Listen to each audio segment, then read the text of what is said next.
Chapter 7, A Man is like a prisoner. A man is like a prisoner. He just can't be satisfied. Robert Johnson. McGregor Hall, or as Bill liked to call it, the House of the Dead, is a vast, mostly windowless box resembling only vaguely the Greek Revival academic buildings surrounding it, themselves copies of the founders' originals. It reminded me of a California mausoleum. Trudging down the hall on sepia-colored linoleum, I made straight for Van Dillingham's office. A copy of Chronos, the magazine he edited, was splayed like a dried bat in a glass box beside his office. The title of the lead article, Female Secretions in Proust, implanted itself in my mind with joyless insistence. A few steps more and I stood before the open door of the department chairman himself, hard at work at his desk, my loathing for him undimmed by 2 years of separation and no longer adulterated by the fear he had inspired before tenure dressed me in its cloak of invulnerability. Bernie was rich in hateables. For example, I'd forgotten how much I disliked his looks. He still affected a goatee and a wavy helmet of hair so clumpy and unnaturally dark that you wondered whether it was real or something he glued on. Then there was the part of him between goatee and hair. In my experience of it, Van Dillingham's face were just two expressions, a Gestapo sneer and a glacial stare of clinical inquiry. As I watched him recognize me, the frozen look gave way to the sneer. Good old Bernie, Mr. Reliable. I knocked and without waiting, walked in. Van Dillingham looked up and shifted his gaze about 5 degrees to the left of my face. Another charming habit he had cultivated as a grace note in his affect. Van Dillingham's academic youth had been dedicated to a biography of Pope. Now in the late middle of his life, you saw Pope's venom, but none of his humanity. When I last had known him, Van Dillingham had taken up a vaguely continental lingo, a grasp at trendiness, and a sure sign of intellectual rigor mortis. He symbolized everything I loathed about academic life. The passionless dogma, the arrogance, the contempt for what he taught. Did he like even Pope? Who could tell? I had gathered from listening to his lectures and from his comments in departmental functions that following the postmodern enthusiast whom he cited as if they had the authority of Pope himself, he held the view that literature was irrelevant. Moby Dick was of no more value in his canon than a Mike Marvel comic book.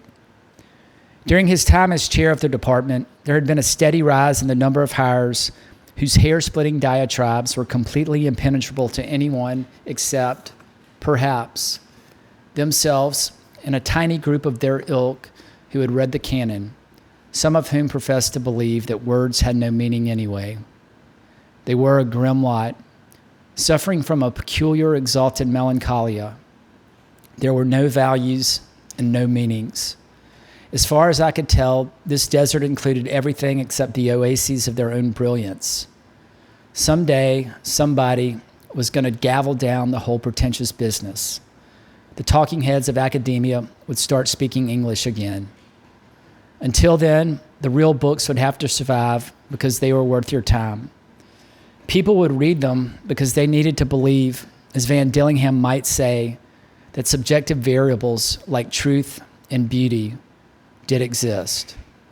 "Shock," he said, and added superfluously and with real dismay, "You've come back." I nodded. Wordlessly, he passed me a copy of the schedule of my teaching assignments. He had bent his head down over his desk, and I found myself staring down his toupee, if that's what it was, shellacked to perfection. I glanced over my assignments. He had me down for the 20th Century Survey and a graduate seminar in Southern literature. I was surprised that apparently he had nothing punitive in store for me. I turned to go. "Just a minute, Shock." I turned again and faced his toupee. "Beautiful head of hair you got," I said. He raised his face to mine. There was a touch of incredulity in the sneer that greeted my remark. "We're not here to talk about my appearance, Shock." "No," I agreed. "No. We're going to talk about you, about your last semester here." "Whatever," I said. So far, I was enjoying myself. "Your wife," ex-wife, I cut in.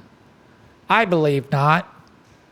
He gave me now a full dose of the sneer. I remembered with a sudden hollow feeling that Leo McCardle had said the same thing. Donna, God bless her tiny heart, was quite capable of not having filed a divorce decree I'd signed. Moreover, such a lapse was likely to be premeditated and was completely in character. Power over something male, being Donna's ambrosia. My wife? What? Your wife alleges an affair between you and one of your students. A female? I asked, deadpan. He nodded. Lucky girl, I answered. Who was she? None of your cheek, Shock. None of your pseudo-Brit Argot, Van Dillingham. Where are you from, anyway? Idaho, isn't it? Spare me your red herring, Shock.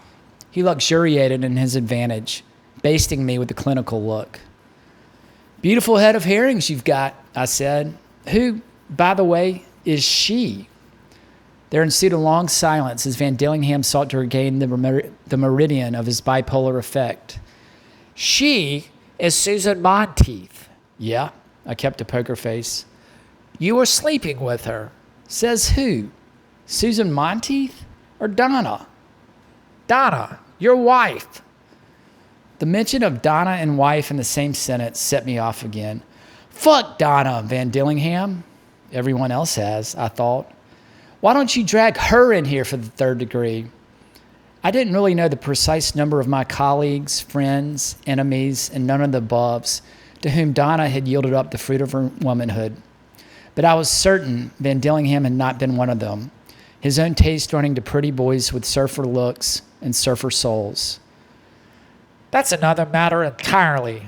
What exactly does Susan Monteith say about all this? She has said nothing. In other words, Van Dillingham, I was getting a lot of mileage out of the consonants in the chairman's name, and it gave me some pleasure to see that I was getting to him.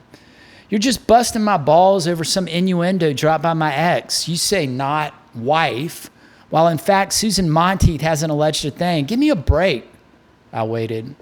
Anything else? Good, I said when silence and the sneer met my question. I'm going to the ombudsman's office to file a complaint.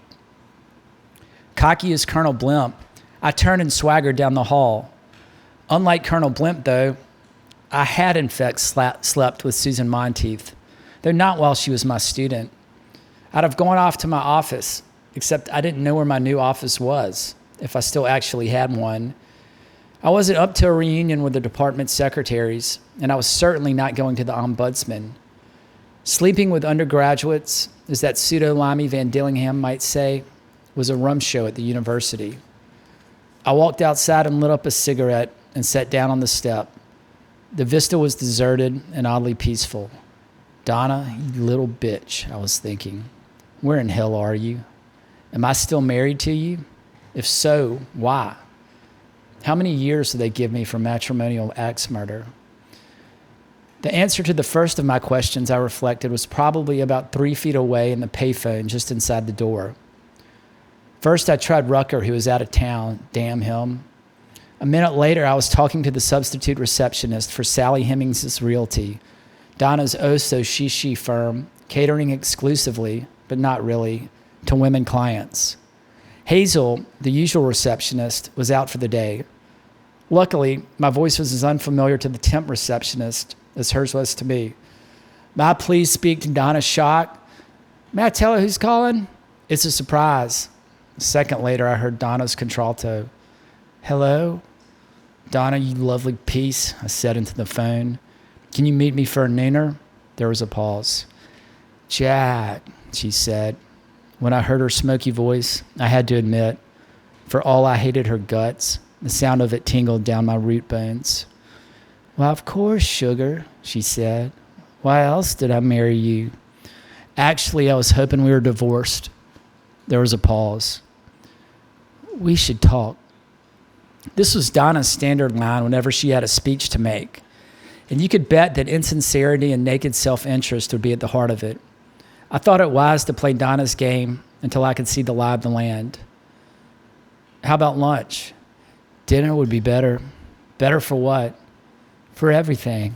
Fellini's, she said and hung up. Fellini's is an old post and beam brick house just off the downtown mall, converted into a bar and restaurant. Its decor is a tribute to the Italian director.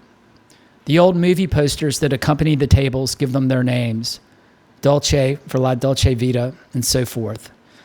It was the bar where I was chaired before I was tenured, where by the third year of my assistant professorship, I spent whatever time I had left over from the Blues and Faulkner book, boosting my amateur status as boozer and rake-hell, and the bar where I'd gotten to know Susan Monteith.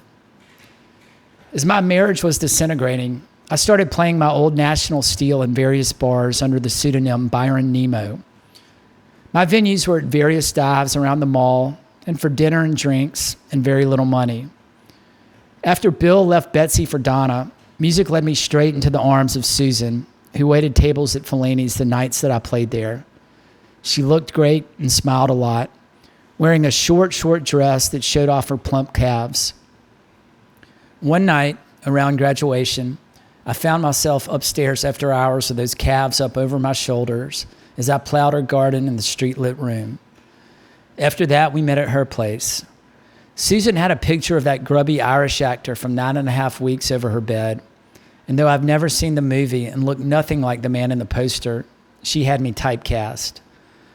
For the last year of my untenured life at the university, I was the poster boy's faithful understudy, though not the only one. Susan's real boyfriend was the long-suffering kind. I knew about him from the start, but he always seemed more theoretical than real, probably because he lived in Richmond. Susan visited him only on Tuesdays, one of the days I set aside for work. I didn't know what he thought of me, poor bastard, but I pitied him for putting up with it.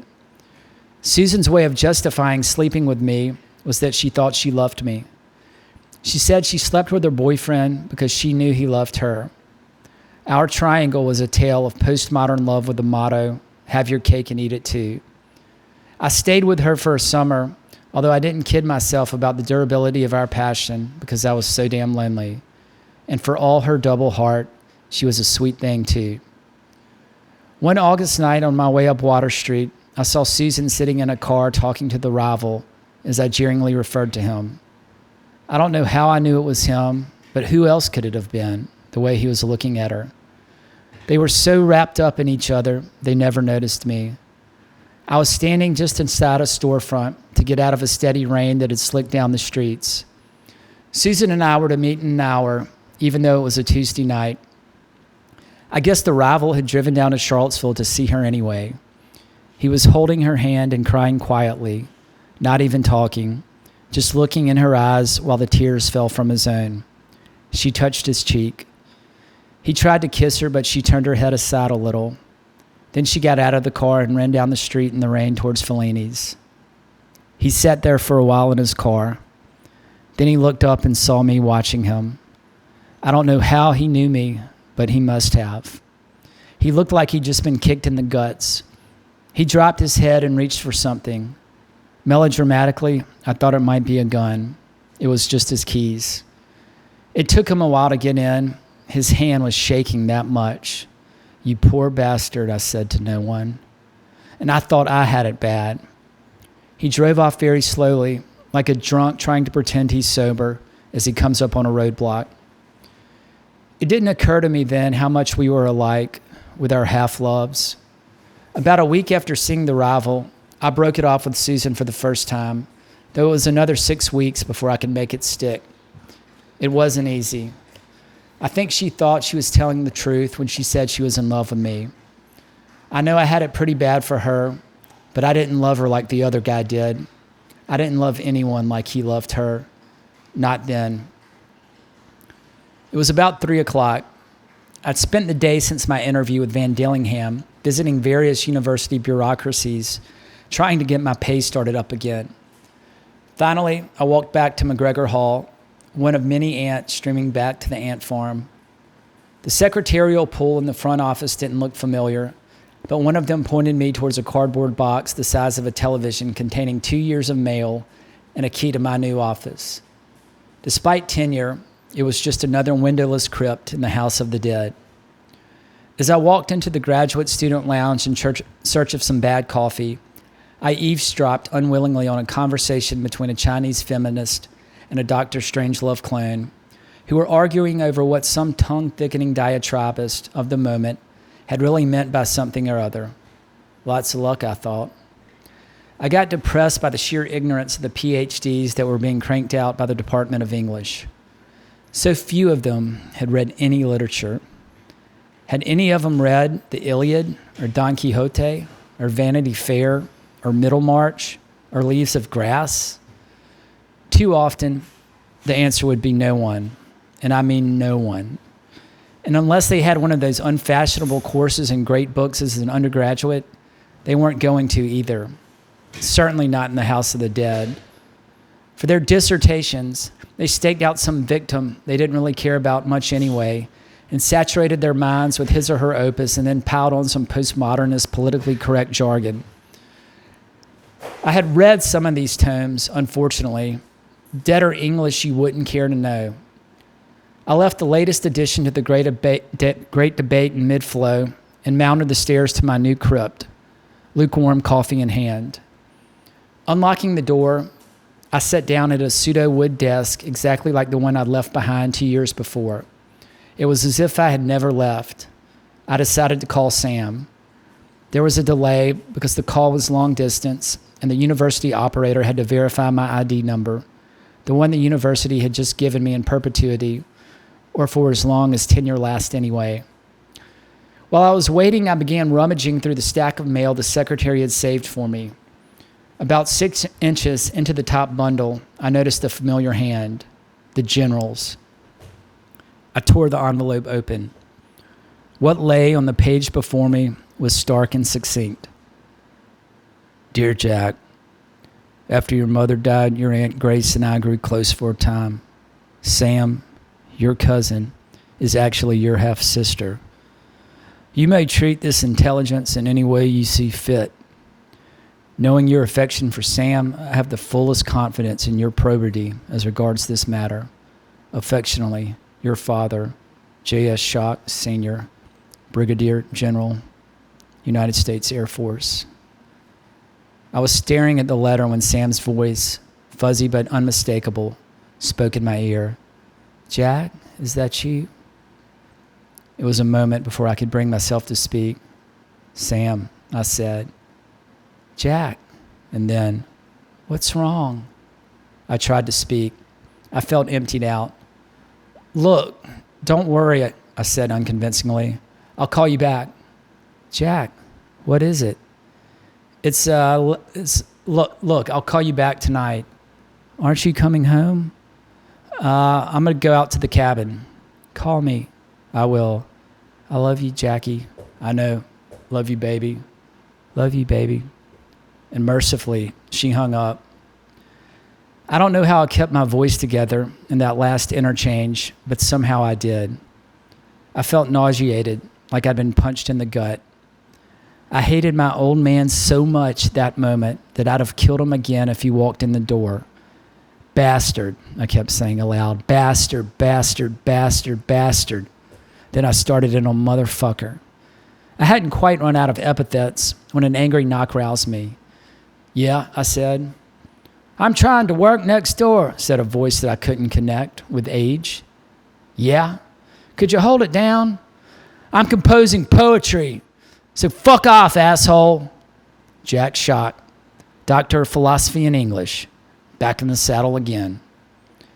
An hour later, I found myself walking. It felt more like staggering, down the lawn between Cabell Hall and the Rotunda. There was a cold January rain, ice beginning to form at my feet. It was about 5 o'clock, and illogically enough, I decided to walk the 2 miles to Fellini's.